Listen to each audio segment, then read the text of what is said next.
ഞാനിപ്പോൾ എത്തി നിൽക്കുന്നത് ഒരു യക്ഷി മരത്തിന്റെ മുന്നിലാണെന്ന് പറഞ്ഞാൽ നിങ്ങൾ വിശ്വസിക്കുമോ? അതെ, സൗത്ത് ഇന്ത്യയിൽ തന്നെ ഏറ്റവും കൂടുതൽ യക്ഷികൾ തളയ്ക്കപ്പെട്ടിരിക്കുന്ന മരമാണ് ഇതെന്നുള്ളത്.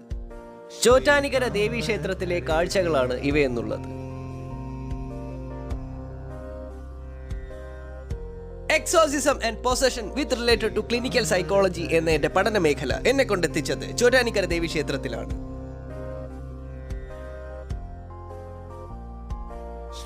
ബാധയെ ഒഴിപ്പിച്ച് പാവയിൽ ആവാഹിച്ച് ഈ ആൽമരത്തിൽ ആണിയടിച്ച് ബാധയെ തളയ്ക്കുന്നു.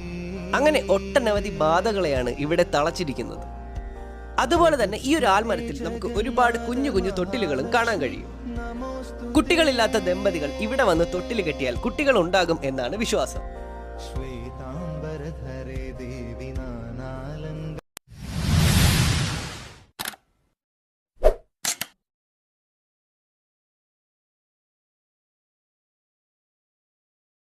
വീഡിയോ കണ്ടുകൊണ്ടിരിക്കുമ്പോൾ തന്നെ ഞാൻ നിങ്ങൾക്ക് ഒരു ആപ്ലിക്കേഷൻ പരിചയപ്പെടുത്തി തരാം. ഓം സർവത്ര എന്നാണ് ഈ ഒരു ആപ്ലിക്കേഷന്റെ പേര്. വളരെ യൂസ്ഫുൾ ആയിട്ടുള്ള ഒരു ഡിജിറ്റൽ മാർക്കറ്റിംഗ് ആപ്ലിക്കേഷൻ ആണിത്. ഗുഡ്സ് ആൻഡ് സർവീസസ് കാറ്റഗറി തിരിച്ച് ബൈ ചെയ്യാനും സെൽ ചെയ്യാനും ഈ ആപ്ലിക്കേഷൻ നിങ്ങളെ സഹായിക്കുന്നു. നിങ്ങൾക്ക് ഇതിൽ പ്രൊഫൈൽ ക്രിയേറ്റ് ചെയ്തുകൊണ്ട് തന്നെ ആഡ് പ്ലേസ് ചെയ്യാവുന്നതാണ്. സാധനങ്ങൾ വാങ്ങാനും വിൽക്കുവാനും അതുപോലെ തന്നെ ജോബ് വേക്കൻസി വരെയുള്ള കാര്യങ്ങൾ ഈ ഒരു ആപ്ലിക്കേഷൻ വഴി നിങ്ങൾക്ക് അറിയാൻ സാധിക്കുന്നു.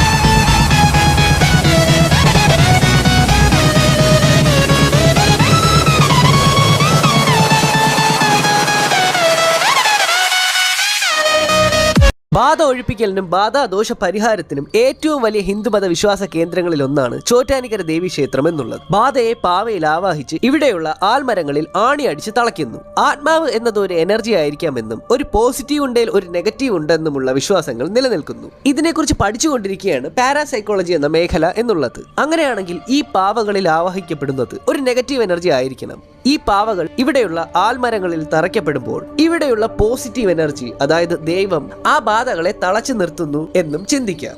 പക്ഷേ ഇത് പാരാസൈക്കോളജി വ്യൂ പോയിന്റ് ആണ്. ഇനി ക്ലിനിക്കൽ സൈക്കോളജി ഇവയെല്ലാം പൂർണ്ണമായും തള്ളിക്കളയുന്നു. അതായത് ബാധാദോഷവും പ്രേതബാധയും എല്ലാം തന്നെ മെന്റൽ ഹെൽത്ത് ഇഷ്യൂസ് ആയിട്ടാണ് വിലയിരുത്തുന്നത്. പ്രേതബാധ പ്രകടമാക്കുന്നയാളെ വടികൊണ്ട് അടിച്ചും ശാരീരികമായി ഉപദ്രവിച്ചും ഭസ്മം വാരി വിതറിയും ബാധാദോഷ പരിഹാര രീതികൾ ഇന്നും ഹിന്ദുമതത്തിൽ നിലനിൽക്കുന്നു. അവസാനം അടികൊണ്ട് അവശയാകുന്നയാൾ ഉണർന്നെണീക്കുമ്പോൾ ദൈവത്തിന്റെ ശക്തി കൊണ്ട് അവരുടെ ശരീരത്തിൽ നിന്നും ബാധ വിട്ടുപോയതായി ചിന്തിക്കുന്നു. അങ്ങനെ ബാധ ഒഴിഞ്ഞു പോയെന്നും അവർ ചിന്തിക്കുന്നു. അതായത് എല്ലാം മനസ്സിന്റെ ചിന്തകൾ എന്നത് തന്നെ. ഒരാളെ ഉപദ്രവിച്ചുകൊണ്ടുള്ള പ്രാകൃതമായ ഇത്തരം മന്ത്രവാദ പ്രവണതകൾ, ഉദാഹരണം വടികൊണ്ടടിക്കുന്ന പ്രവണതകൾ, ഉപേക്ഷിക്കപ്പെടേണ്ടവ തന്നെയാണ്. സ്വയം ഉപദ്രവിക്കാത്ത, മറ്റുള്ളവരെ ഉപദ്രവിക്കാത്ത വിശ്വാസങ്ങൾ നല്ലത് തന്നെയാണ്. ആ വിശ്വാസങ്ങൾ അവരെ താങ്ങി നിർത്തുന്നുണ്ട് എങ്കിൽ മാത്രം. മാനസിക വിഷമതകൾക്ക് മാനസിക ചികിത്സ തന്നെയാണ് ശാശ്വത പരിഹാരം.